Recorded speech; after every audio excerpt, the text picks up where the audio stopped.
yeah, because you haven't initiated it, and every time I try to initiate it, you pull away. He goes, oh, if I'm doing that, it's not intentional. I was like, then why are you doing it? What's going on? What's wrong? What is happening? And he was like, yeah, I don't know. I guess I just see you more as like a bro. He cold. A bro. And I was like, are you attracted to me? And he was like, yeah, you're really pretty. But I was like, that's not what I asked. I know I'm really pretty. Are you attracted to me? And he said, I guess not. I just really like hanging out with you because you like to watch sports. And I said, go find a friend. And I left. Welcome to the Readiness Tribe. Let's get started on today's video. Mama, there goes that man. I need to talk to you about something. So I'd been chatting to this guy for quite some time, a month or two. It's been nice, just chats. He's actually a guy that I've met in the industry. And I thought, oh yeah, we'll just chat, see where this goes, see where this leads into. Anyway, today we went for coffee. And I'm like, this is cool, I want to go for coffee. Oh, me and my partner came up in the conversation. I was like, cool. I let it go. Like, it was cool. Conversation went on and we chatted and all the things. I was like, didn't read it. I kind of had a feeling, but I was like, yeah, this is the world we live in. So anyway, that's my story. And I'm holding to the not dating thing as of today. It's solid. A line in the sand, not happening. Single cat lady in the making right here. Fuck.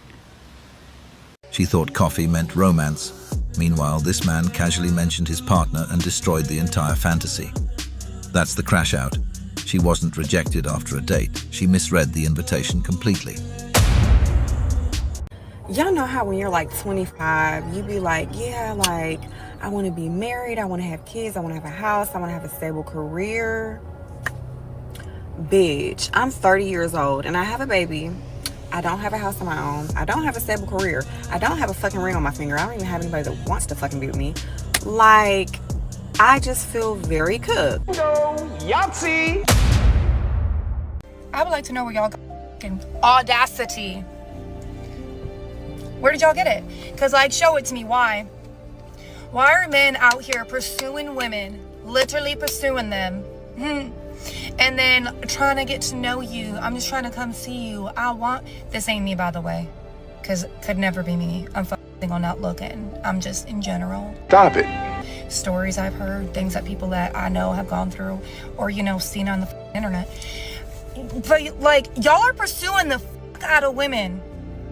And then when they try to get to know you back, and you get the hint of, like, she might actually like you, you're like, oh, by the way, I'm not looking for nothing.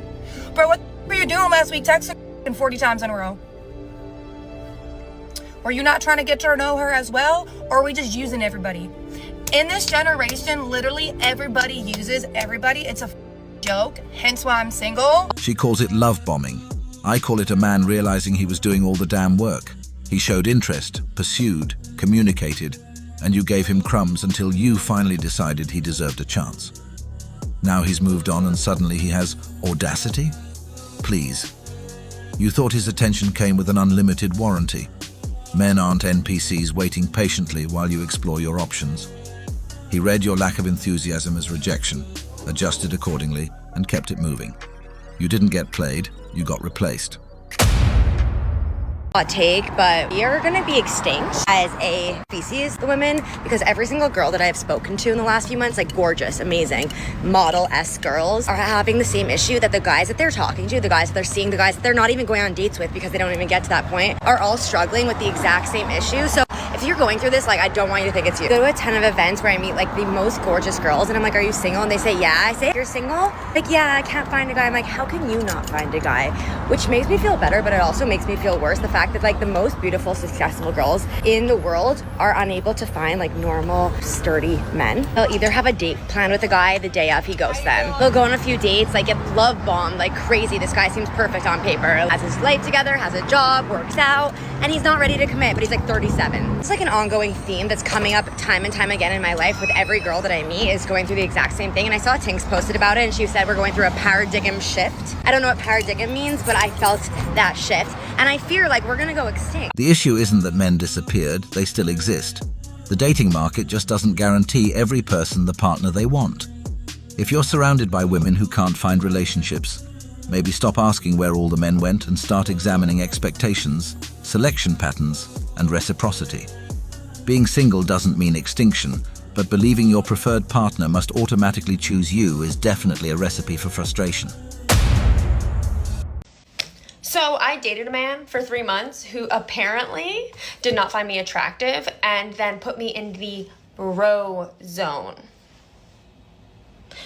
What the fuck? Basically, this man and I, we met in February, okay? February. It's May. We had our first date in February.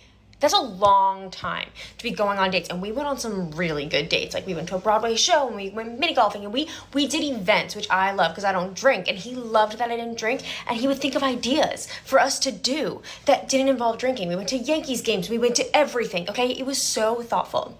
And this man, he traveled a lot, okay? So like I would see him maybe like 2-3 weeks consecutively. And then he had to travel for like 2-3 weeks consecutively. So there would be like a lot of gaps in between our dates and whatever. But we were still talking every day, texting. I was like, damn, like this guy really likes me. And you know what? I really like him. Now here's the pickle that we found ourselves in. I am moving.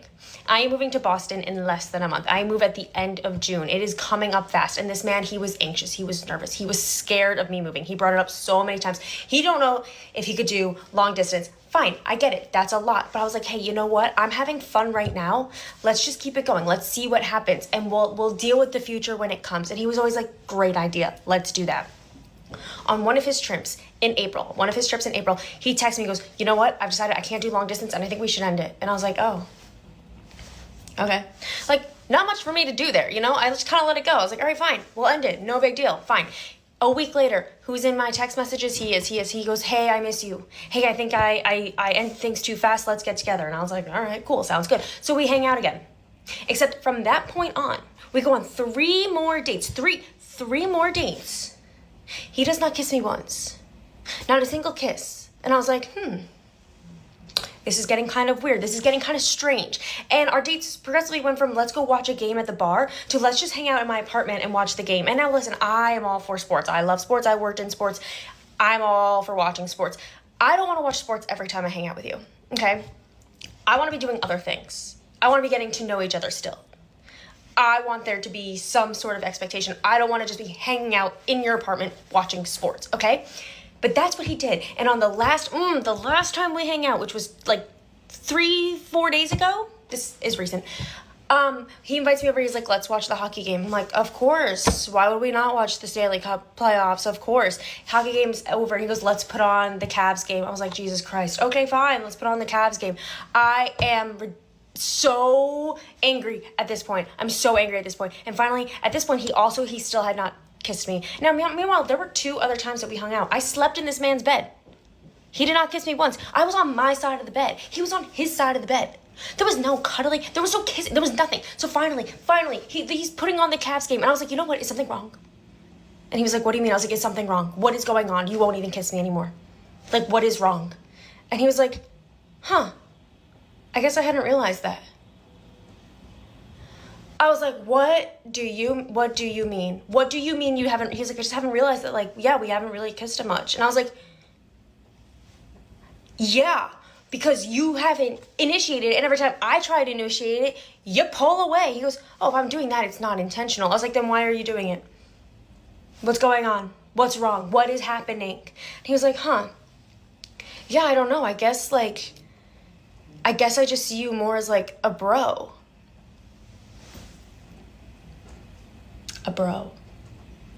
And I was like, are you attracted to me? And he was like, yeah, you're really pretty. But I was like, that's not what I asked. I know I'm really pretty. Are you attracted to me? And he said, I guess not. I just really like hanging out with you because you like to watch sports. And I said, go find a friend. And I left.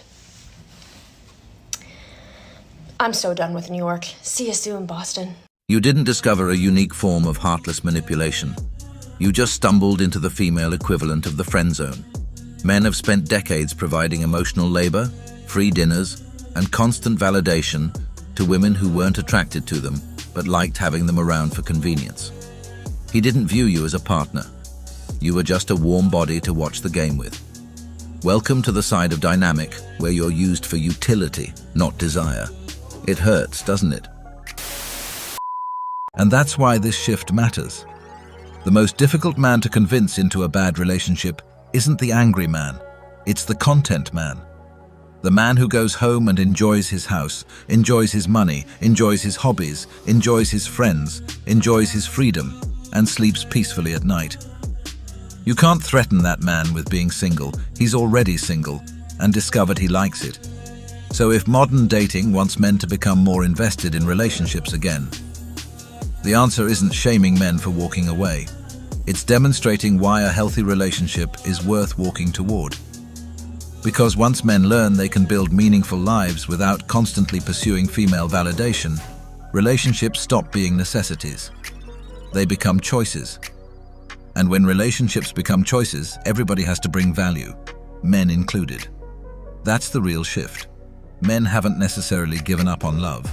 Some have simply stopped being afraid of life without it. Bingo. This concludes this video.